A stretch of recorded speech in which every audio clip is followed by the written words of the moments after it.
Investment ব্যাংকিংয়ে এটা হচ্ছে আমাদের চ্যাপ্টার 4 আর কোন একটা চ্যাপ্টার হবে হয়তো বা আসলে চ্যাপ্টারের নাম জানি না। তো যে কয়টা বাকি চ্যাপ্টার আছে আমরা এই ভিডিওতেই কভার করব, বেশি পেজ না, জাস্ট 7, 8, 9 পেজ।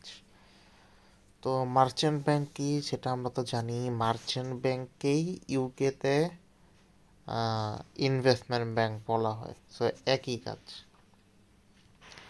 তো এই মার্চেন্ট ব্যাংকিংয়ের প্রোডাক্ট কি তোমাকে জিজ্ঞাসা করতে পারি, ইনভেস্টমেন্ট ব্যাংকিংয়ের প্রোডাক্ট পোর্টফোলিও কি, বা এদের অ্যাক্টিভিটিসগুলো কি, বা এদের সার্ভিসগুলো কি। তো তখন আমাদের এটা হবে অ্যান্সার। তো অ্যান্সারটা কি? Issue management. ইস্যু ম্যানেজমেন্ট হচ্ছে গিয়ে আমাদের এই কোম্পানির শেয়ার ইস্যু করতে হেল্প করে। এটা হচ্ছে গিয়ে তাদের বিভিন্ন ডকুমেন্টেশন করে দেয়, তারপর হচ্ছে গিয়ে পাবলিকে গিয়ে এটা হচ্ছে মানে ইস্যু করে, বিভিন্ন যত আর কি ডকুমেন্ট কাজটা আছে সব কিছু তো করতেছে ইস্যু ম্যানেজমেন্টের আন্ডারে। আন্ডার রাইটিংয়ে বলা হইতেছে যে মার্চেন্ট ব্যাংক হচ্ছে একটা গ্যারান্টি দেয় যে সবগুলা শেয়ার তারা সেল করে দিবে, আর যদি কোনো শেয়ার যদি আনসোল্ড অবস্থায় থাকে তখন তারা সেই শেয়ারটা কিনে নিবে। তো এটা হচ্ছে আন্ডার রাইটিংয়ে তারা বলতেছে। ব্যাংক টু দ্য ইস্যু একটা কথা বলা হইতেছে। ব্যাংক টু দ্য ইস্যু এর ক্ষেত্রে বলা হইতেছে যে in the case of IPO or right share issues, merchant bank act as a bridge or mediator between the public and issuing company. They collect application money from investors on behalf of the company during the public offerings. মানে হচ্ছে এই প্রসেসে তারা হচ্ছে গিয়ে investment banking হচ্ছে টাকা collect করে on the behalf of company. তো এটাকে বলা হচ্ছে ব্যাংকার টু দ্য ইস্যু। দেন বলা হচ্ছে পোর্টফোলিও ম্যানেজমেন্ট। তো পোর্টফোলিও ম্যানেজমেন্টে বলা হচ্ছে যে merchant bank manages the investment for client which involve buying selling share, collecting dividend, applying for IPO, right share and other related service. মানে হচ্ছে গিয়ে যত ধরনের সার্ভিস আছে পোর্টফোলিও ম্যানেজমেন্টের আন্ডারে ওই সবগুলো কাজ হচ্ছে ইনভেস্টমেন্ট ব্যাংকিংই করে থাকে। তো এটার আন্ডারে তারা জেনারেলি দুইটা কাজ করে, একটা হচ্ছে non discretionary service. So non discretionary service হইতেছে ক্লায়েন্ট হচ্ছে গিয়ে কী করবে না করবে সেটা হচ্ছে তোমার ইনভেস্টমেন্ট ব্যাংকে হচ্ছে অর্ডার দেয়। আর ডিসক্রিশনারি সার্ভিস হচ্ছে গিয়ে ক্লায়েন্ট জেনারেলি কোনো অর্ডার দেয় না, ইনভেস্টমেন্ট ব্যাংক হচ্ছে গিয়ে নিজে নিজেই সব কাজ করে থাকে, যেটা ভালো তাদের কাছে মনে হয় বা যেটা মনে হয় বেনিফিশিয়াল সেটা দ্বারাই করে। দেন হচ্ছে corporate advisory service. Corporate advisory সার্ভিসে বলা হইতেছে যে তারা বিভিন্ন কর্পোরেট অর্গানাইজেশনকে বিভিন্ন অ্যাডভাইস দিয়ে থাকে, এটা হচ্ছে তাদের কর্পোরেট অ্যাডভাইসরি সার্ভিসের আন্ডারে আসে। দেন বলা হচ্ছে রিসার্চ অ্যান্ড ডেভেলপমেন্ট। তো রিসার্চ অ্যান্ড ডেভেলপমেন্ট হচ্ছে তারা হচ্ছে গিয়ে বিভিন্ন কোম্পানি নিয়ে বিভিন্ন রিসার্চ করে, ইকোনমিক অ্যানালাইসিস করে, দেন হচ্ছে ওই সেক্টর বেসে স্টাডি করে, আর সেই রিসার্চ অনুযায়ী তারা হচ্ছে গিয়ে ওই কোম্পানিকে বিভিন্ন হচ্ছে গিয়ে ভ্যালুয়েবল অ্যাডভাইস দেয়। ঠিক আছে, এটা হচ্ছে তাদের রিসার্চ অ্যান্ড ডেভেলপমেন্টের আন্ডারে পড়ে। দেন এই টেকনিক্যাল অ্যানালাইসিস এটা পড়তে হবে না। আইপিও প্রসেস, যেটা তারা বলছিল পরীক্ষায় দিবে, তো আইপিও প্রসেসটা আমাদের ভালো করে জানতে হবে। সো আইপিও প্রসেসে টোটাল আমাদের কয়টা স্টেপ আছে স্যার যেটা দেখাইছিল, 1 2 3 4 5 6 7 8 9 10, কাটা কাটা 10টা প্রসেসই লিখতে হবে। সো ফার্স্ট অফ অল হচ্ছে ইস্যুয়ার। সো ইস্যুয়ারে কি বলতেছি, ইস্যুয়ার হচ্ছে কোম্পানি ইস্যু করতেছে। তো কোম্পানি হচ্ছে ডিসিশন নেবে যে আমরা হচ্ছে আমাদের শেয়ারটা পাবলিকলি সেল করব। দেন যাবে হচ্ছে তারা ইস্যু ম্যানেজারের কাছে। ইস্যু ম্যানেজার কারা? ইস্যু ম্যানেজার হচ্ছে কি ইনভেস্টমেন্ট ব্যাংক, তাদের কাছে যাবে এবং তারা আহ, এখন পুরো প্রসেসটা ইনভেস্টমেন্ট ব্যাংক হচ্ছে গিয়ে গাইড করবে কীভাবে তাদের কি করতে হবে না করতে হবে। এখন সব কিছু ইনভেস্টমেন্ট ব্যাংকের হাতে। দেন বলা হচ্ছে প্রিপ্লেসমেন্টে বলা হচ্ছে তাদের শেয়ার পাবলিকলি ইস্যু করার আগে তারা বিভিন্ন বড় বড় অর্গানাইজেশন বা ইনভেস্টরদের কাছে যায়, গিয়ে বলে ভাই এই কোম্পানি এতগুলো শেয়ার আছে, আপনারা যদি কিনতে চান কিনতে পারেন।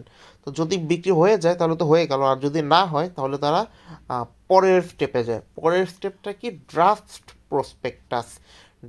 প্রসপেক্টাসে বলা হইতেছে যে কোম্পানি ইস্যু ম্যানেজার বা ইশারা কি যেন বলে ইনভেস্টমেন্ট ব্যাংকের সাহায্যে একটা ড্রাফট প্রসপেক্টাস তৈরি করে।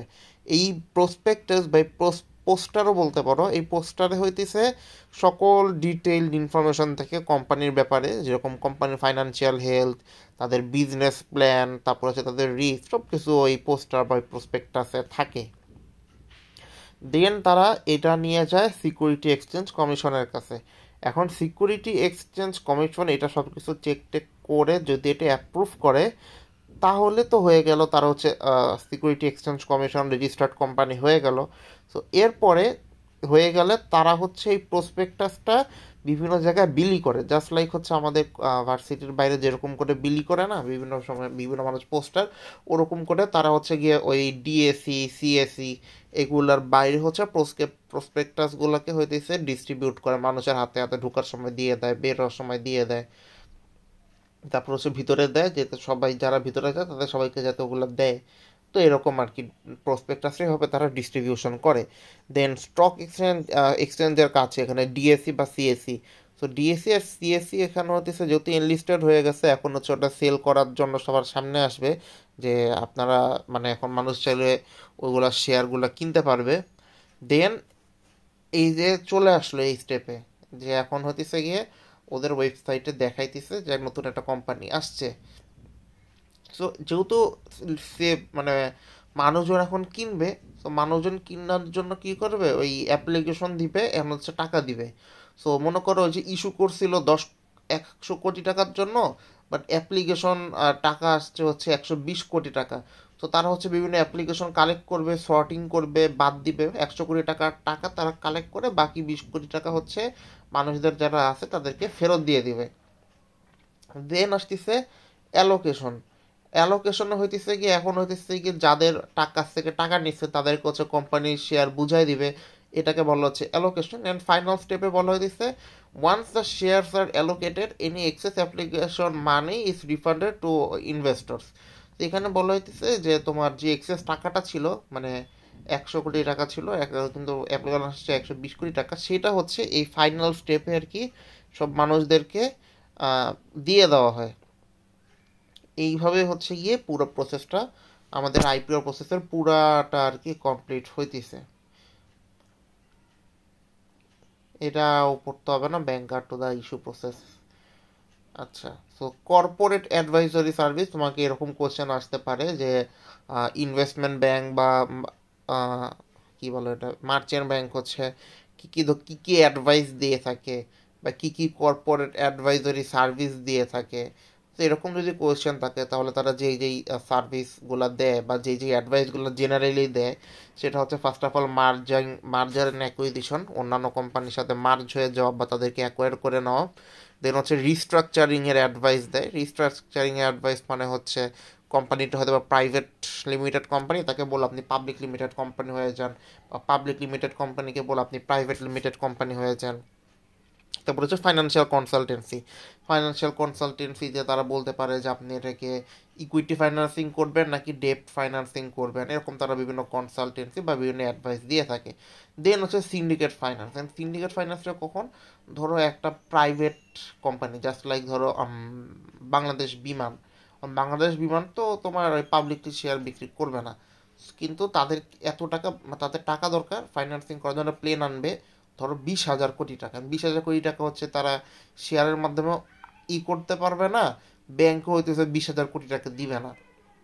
তো এখন যাবে ইনভেস্টমেন্ট ব্যাংকিং এর কাছে। ইনভেস্টমেন্ট ব্যাংকিং কি করবে, আরও বিভিন্ন ইনভেস্টমেন্ট ব্যাংককে জড়ো করে হইতেছে গিয়ে সিন্ডিকেট তৈরি করে তারপরে হচ্ছে গিয়ে বাংলাদেশ বিমানকে 20,000 কোটি টাকা হচ্ছে লোন দিবে। এই যে সবার বিভিন্ন আরও মানে বিভিন্ন রিসোর্স থেকে যে আরও যে তোমার লোনটা যে পুল করে তারপর যে কোম্পানিকে দিল লার্জ অ্যামাউন্ট অফ ক্যাপিটাল, তো এইটাকে বলা হচ্ছে সিন্ডিকেট ফাইন্যান্স। যে অনেক বড় টাকার দরকার হইলে বা অনেক টাকার দরকার হইলে তখন তারা ইনভেস্টমেন্ট ব্যাংক এরকম সিন্ডিকেট ফাইন্যান্স করে ওই প্রাইভেট কোম্পানিটাকে দিতে পারে, লিমিটেড কোম্পানিকে দিতে পারে। দেন বলা হচ্ছে ব্রিজ ফাইন্যান্স। ব্রিজ ফাইন্যান্স হচ্ছে গিয়ে তোমার শর্ট পিরিয়ডের জন্য কোনো একটা ফাইন্যান্সিং সলিউশন দরকার, তো তখন হচ্ছে অত শর্ট পিরিয়ডের জন্য জেনারেলি ব্যাংকও মানে বড় অ্যামাউন্টের লোনটা দেয় না, এটা দেয় হচ্ছে ইনভেস্টমেন্ট ব্যাংক। তো ইনভেস্টমেন্ট ব্যাংক হচ্ছে ব্রিজ ফাইন্যান্সিংটা করে দেয়।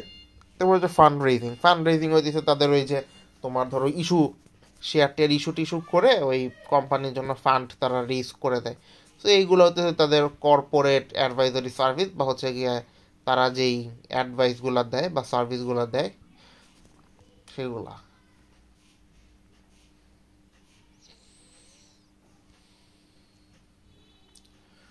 আরেকটা জিনিস আছে, তোমার যদি এই কর্পোরেট অ্যাডভাইজারি সার্ভিস আর তার পাশাপাশি হইতেছে এই প্রোডাক্ট পোর্টফোলিও তোমার কাছে মানে পেছানো লাগে, তুমি চাইলে দুইটার জায়গায় যে কোনো একটাও না আসলে দেওয়া যায় না, দেওয়া যায় না, দুইটা আলাদা আলাদা জিনিস। আচ্ছা, চ্যাপ্টার 6 অরিজিনাল, আমি জানি না এটাকে আমি অরিজিনাল কেন দিছিলাম, মোস্ট প্রবলি চ্যাপ্টার 6 স্যার আবার পড়াইছিল, তো জানি না, তো আমরা এই জিনিসটাকে আবার হইতেছে একটু দেখি কি লিখছি। তো ফার্স্ট অফ অল বলা হচ্ছে ট্রেডিং। ট্রেডিং কি? ট্রেডিং হইতেছে refers to buying and selling of financial instrument such as stocks, bonds, commodities or currencies. So trading বলা হইতেছে গিয়ে যে buying and selling of financial instruments. তো এটাকেই হচ্ছে গিয়ে ট্রেডিং বলা হইতেছে। আরবিট্রেজ, আরবিট্রেজটা কি? আরবিট্রেজ হচ্ছে is the practice of exploiting price differences from the same or similar firms. So আরবিট্রেজটা কি? এক জায়গা থেকে কিনে আরেক জায়গায় বিক্রি করা, জাস্ট লাইক সবজি, এক জায়গা থেকে কিনে আরেক জায়গায় বিক্রি করে। তো মেইনলি বলতে গেলে আরবিট্রেজ হইতেছে practice of buying and selling of assets in the different markets or firms, একদম সোজা কথায় বলতে গেলে। তো এগুলো আমরা অলরেডি চ্যাপ্টার 6 একবার পড়ে আসছি। সো স্প্যাটিয়াল আরবিট্রেজ কি? স্প্যাটিয়াল আরবিট্রেজ হইতেছে যে তোমার বিভিন্ন জিওগ্রাফিক্যাল লোকেশনের কারণে যেই প্রাইস ডিফারেন্সটা হয় সেটাকে ইউজ করা। ধরো বাংলাদেশে এক ধরনের দাম, চায়নাতে এক ধরনের দাম, তো চায়না থেকে কিনে বাংলাদেশে বিক্রি করবে, এরকম এরকম ক্ষেত্রে এটাকে বলা হচ্ছে স্প্যাটিয়াল আরবিট্রেজ। টেম্পোরাল আরবিট্রেজ হচ্ছে টাইমটাকে ইউজ করা। টাইমটা কীরকম? তুমি এখন কিনলাম, ভবিষ্যতে দাম বাড়বে, ভবিষ্যতে বিক্রি করে দিলা, এটাকে বলা হচ্ছে টেম্পোরাল আরবিট্রেজ। রিস্ক আরবিট্রেজ হইতেছে যেটার সাথে মার্জিং কানেক্টেড। ধরো তোমার একটা কোম্পানি একটা কোম্পানিকে মার্জ করে দিল, ফলে যেই মার্জিং কোম্পানি তার তো স্টকের দাম বেড়ে যাবে। সো এই ক্ষেত্রে তারা হচ্ছে যখন দেখবে যে একটা কোম্পানি আরেকটা কোম্পানিকে তোমার করে নেবে, অ্যাকোয়ার করে নেবে, যার ফলে স্টকের দাম বাড়বে, তো তুমি তখন কী করবা? ওই কোম্পানির স্টক কিনে রাখবা। যখন 1 মাস পরে তাদের মার্জিং হয়ে গেল, সে 1 মাস পর ওটার দাম বেড়ে যাবে, সো যখন দাম বেড়ে যাবে তুমি তখন সেটাকে সেল করে দিবা মার্জ হয়ে যাওয়ার পরে। এটাকেই বলা হচ্ছে রিস্ক আরবিট্রেজ। দেন আর্বস কারা? যারা হচ্ছে আরবিট্রেজের কাজগুলো অ্যাক্টিভিটিসগুলোকে করে থাকে তাদেরকে বলা হচ্ছে আর্বস। দেন প্রোগ্রাম ট্রেডিং পড়তে হবে না। Cash and carry, cash and carry হচ্ছে কি একটা স্ট্র্যাটেজি, যে এখানে হচ্ছে ট্রেডার্সরা হচ্ছে কি এক মার্কেট থেকে কিনে আরেক মার্কেট হচ্ছে বিক্রি করে, যেটাকে আমরা আরবিট্রেজ বলে থাকি। দেন হচ্ছে এটা আরেকটা চ্যাপ্টার, জানি না কোন চ্যাপ্টার, আল্লাহ মাহমুদ ভালো জানে। তো সেই চ্যাপ্টারের নাম হচ্ছে মার্জার স্ট্র্যাটেজি। তো এই মার্জার স্ট্র্যাটেজিতে প্রথমে বলছে একটা আজেরা জিনিস, যেটা হচ্ছে গ্রোথ। গ্রোথ হচ্ছে একটা হচ্ছে ইন্টারনাল গ্রোথ আর একটা হচ্ছে এক্সটার্নাল গ্রোথ। ইন্টারনাল গ্রোথে হইতেছে কোম্পানির হচ্ছে গিয়ে নিজে অপারেশনসগুলো করে তাদের হচ্ছে কি নিজেদের গ্রোথ হওয়া, এটাকে বলা হচ্ছে ইন্টারনাল গ্রোথ। আর এক্সটার্নাল গ্রোথ হচ্ছে কি মার্জিং অ্যাকুইজিশনের মাধ্যমে কোম্পানির যেই গ্রোথটা হয়ে থাকে সেটাকে হচ্ছে আমরা এক্সটার্নাল গ্রোথ বলতেছি। তো তোমাকে আরেকটা, এইটা মোটামুটি ইম্পর্টেন্ট, যেটাও এখন বলবো, সেটা হচ্ছে সাইনার্জি। তো সাইনার্জিটা কি?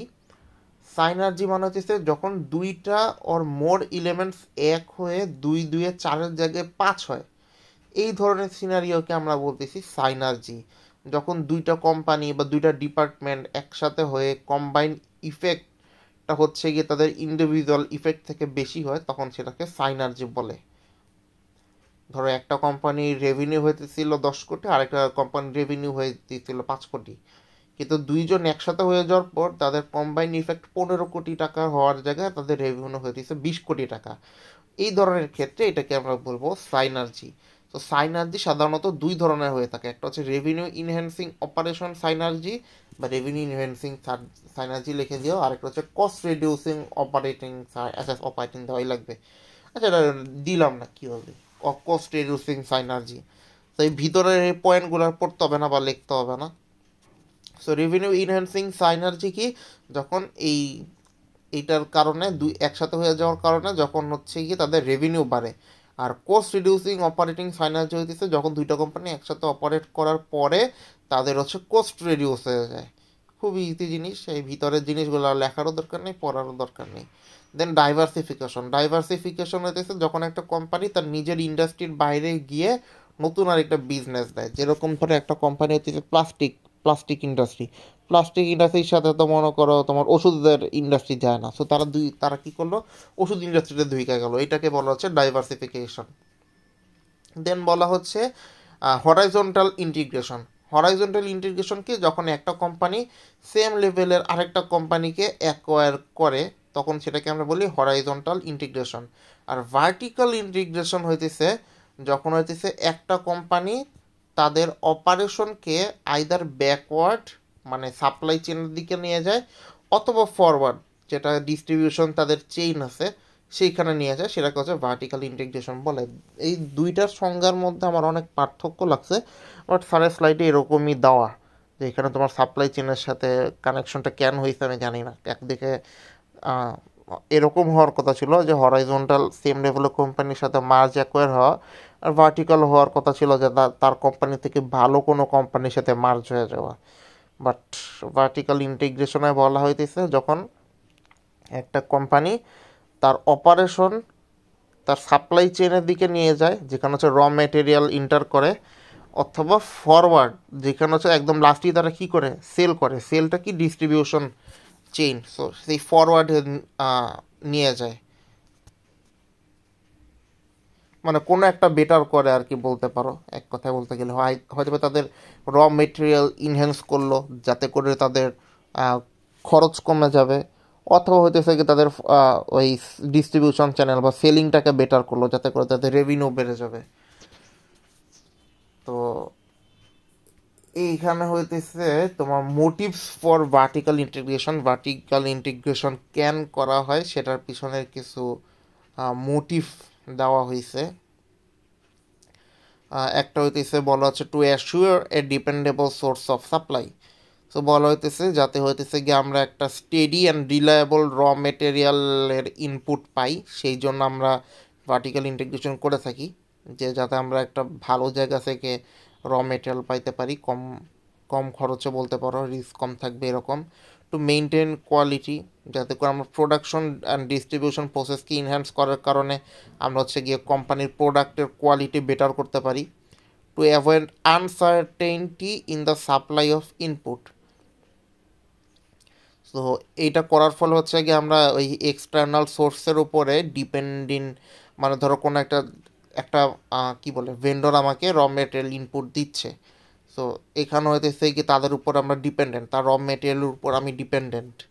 সো এই ক্ষেত্রে আমরা হচ্ছে সে হইতেছে আমাদের হয়তো ভবিষ্যতে বললো যে ভাই প্রোডাক্ট নাই, দাম বেশি, সো এটার কারণে আমার দাম খরচ বেড়ে যেতেছে বা প্রবলেম হইতেছে। সো এইরকম আনসার্টেনিটি যাতে না হয় সেই জন্য আমরা হচ্ছে কি এই ভার্টিক্যাল ইন্টিগ্রেশন করে থাকি। দেন হচ্ছে to manage just in time inventory management. So integration helps streamline supply chain, facilitating just in time inventory system to reduce waste and increase efficiency. So just in inventory management মানে হচ্ছে যখনই র material ঢুকবে তখনই হইতেছে কি ধরো ওইটাকে আমরা ইউজ করে ফেলবো প্রপারলি, এর ফলে হইতেছে কি আমাদের ওয়েস্ট কম হবে এবং এফিসিয়েন্সিও বাড়বে। ধরো একটা তোমার বেকারিতে মনে করো আটা আসছে 2 দিন আগে, তো আমি 2 দিন পরে ইউজ করলে হয়তো বা সেই র মেটেরিয়ালটা ওরকম ভালোও থাকবে না, সব ওইভাবে হয়তো বা আমি প্রোডাক্ট তৈরিও করতে পারবো না, বা ধরো এটা ওয়েস্টেজটা বেশি হবে। বাট জাস্ট ইন টাইমেই যদি আমরা সব পেয়ে যাই, সব কিছু একদম ইন টাইমে যদি পেয়ে যাই তাহলে আমার ওয়েস্টও কম হবে, এফিসিয়েন্সিও ভালো থাকবে। So to lower inventory cost, so inventory কস্টকে হচ্ছে গিয়ে কমানোর জন্য, যদি আমার র মেটেরিয়াল ইন টাইমে চলে আসে তাহলে তো আমাকে সেটা কোনো জায়গায় স্টোর করতে হইতেছে না, বা কোনো ইনভেন্টরি লাগতেছে না, বা ওই যে কোনো গুদাম লাগতেছে না, সো যার কারণে আমার ইনভেন্টরি কস্টটা কমে যাবে। সো টু অবটেইন এ cost advantage over rival, so আমি যদি আমার র মেটেরিয়াল বা আমার ইনপুটের খরচটা কমাইতে পারি তাহলে তো মনে করো আমি রেভিনিউ বেঁচে যাবে, বা আমি পরে দাম কমাইতে পারবো, আমার সেল বেড়ে যাবে। তো এটা হচ্ছে কি আমার রাইভালস কোম্পানিগুলোর উপরে একটা কস্ট অ্যাডভান্টেজ দিচ্ছে। দেন হইতেছে গিয়ে তোমার লোয়ার ট্রানজ্যাকশন কস্ট।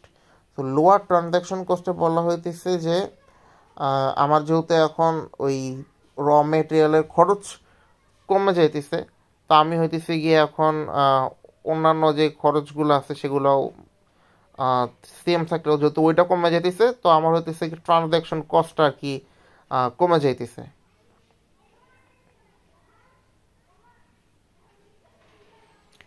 মানে এখানে যে আমি নেগোশিয়েট করব, তার সাথে দামাদামি করব, কন্ট্রাক্টে একটা আসবো, দেন হচ্ছে ম্যানেজিং এক্সটার্নাল সাপ্লায়ার্স অ্যান্ড ডিস্ট্রিবিউটারের মাধ্যমে আমি হচ্ছে আমার ট্রানজ্যাকশন কস্টটা কমাইতে পারি। দেন হচ্ছে continue supply of specialised inputs, continuous supply of specialized inputs. For industry requiring unique or hard to source inputs, vertical integration ensure consistent access to these specialized sources.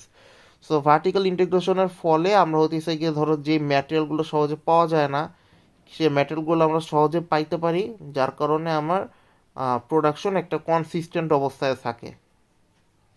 স্যারের এখানে এই কি পয়েন্টগুলোই দেওয়া ছিল, মানে খুবই আজাইরা জিনিস। দেন এটা ইম্পর্ট্যান্ট, মোটামুটি অতটাও ইম্পর্ট্যান্ট না। সেটা হচ্ছে যে tax motives in merger and acquisition. Merging and অ্যাকুইজিশনে কী কী ট্যাক্স মোটিভ থাকতে পারে? তো ফার্স্ট অফ অল হচ্ছে tax free transaction. So tax free transaction হচ্ছে one of the primary tax motive structuring the deal as a tax free exchange. In a tax-free merger, no immediate taxes are imposed on the gains from the transaction. This is particularly attractive to sellers.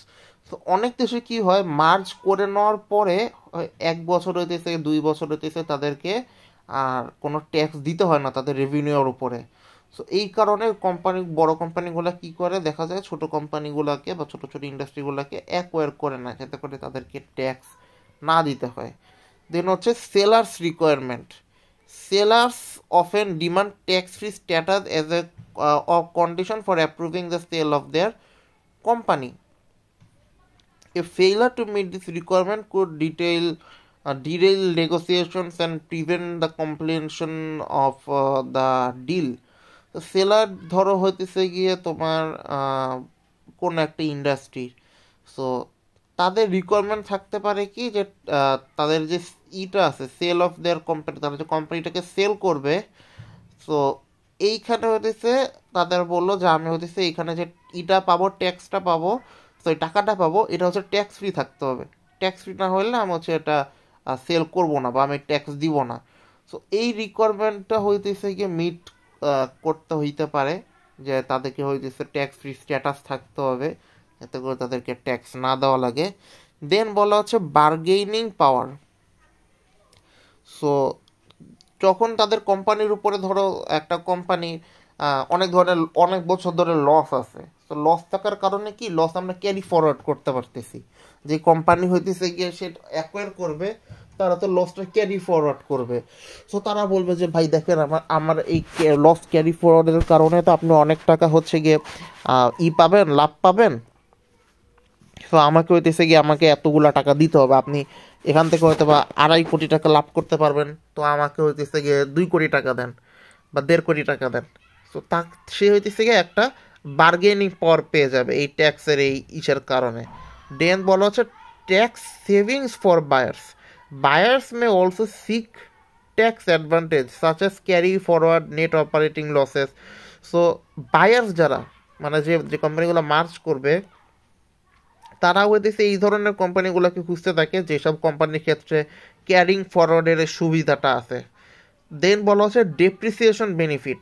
ধরো একটা company হইতেছে গিয়ে depreciation benefit হচ্ছে গিয়ে অনেক বছরের আছে বা একটা মেশিনের আছে, তো এই ধরনের ক্ষেত্রেও হইতেছে গিয়ে ওই ডেপ্রিসিয়েশন বেনিফিট বা ডেপ্রিসিয়েশন ট্যাক্স কি জানি বলে, এই ট্যাক্স ব্র্যাকেটের জন্য হইতেছে গিয়ে তোমার অনেক সময় ওই ওই মেশিন বা ওই কোম্পানিকে তারা হচ্ছে অ্যাকোয়ার করতে পারে। দেন বলা হচ্ছে incentive for structuring the deal. The potential tax impact on both parties significantly influences how the deal is structured. whether it's an outright purchase, stock swap, or asset acquisition. Tax-free exchange are often favored, but certain deals may require structuring to comply with local tax regulations. তো ধরো কিছু কিছু কিছু কিছু industry আছে যেই সব ইন্ডাস্ট্রিতে হতেছে কি মার্জ হয়ে যাওয়ার ক্ষেত্রে বা কিছু কিছু ইন্ডাস্ট্রি কোম্পানিকে মার্জ করার ক্ষেত্রে কোনো দিতে হয় না, ট্যাক্স দিতে হয় না। তো এই ধরনের কোম্পানিগুলোর সাথে মার্জ হওয়ার জন্য বা এই ধরনের কোম্পানিগুলোকে ট্যাক্স ফ্রি অবস্থায় কিনতে পারার জন্য বড় বড় কোম্পানিগুলো ইনসেনটিভ তাদের জন্য এটা একটা যে তারা ফ্রিতে না, মানে হচ্ছে কোনো ট্যাক্স ছাড়া হইতেছে গিয়ে তারা নিতে পারতেছে। কারণ 40% তাদেরকে যেহেতু ট্যাক্স দিতে হবে, 100 টাকার মধ্যে 40 টাকা কিন্তু অনেক বড় একটা অ্যামাউন্ট, 40 টাকা দেওয়ার পর তোমার কাছে থাকে 60 টাকা। সো এই জন্য তাদের ক্ষেত্রে এই ট্যাক্সটা অনেক বড় ম্যাটার করে, বড় বড় অ্যামাউন্টের ক্ষেত্রে তো এটা আরও বড় তৈরি হয়ে যায়। তো যেই ক্ষেত্রে এরকম ট্যাক্স ইনসেন্টিভ তারা পায়, মানে দেখে যে এটাকে অ্যাকোয়ার করলে আমাকে কোনো ট্যাক্স দিতে হবে না, এটা তাদের জন্য একটা ইনসেন্টিভ হিসাবে কাজ করে। তো এই ধরনের কোম্পানিগুলোকে তারা অ্যাকোয়ার করতে চায়। আই গেস শেষ।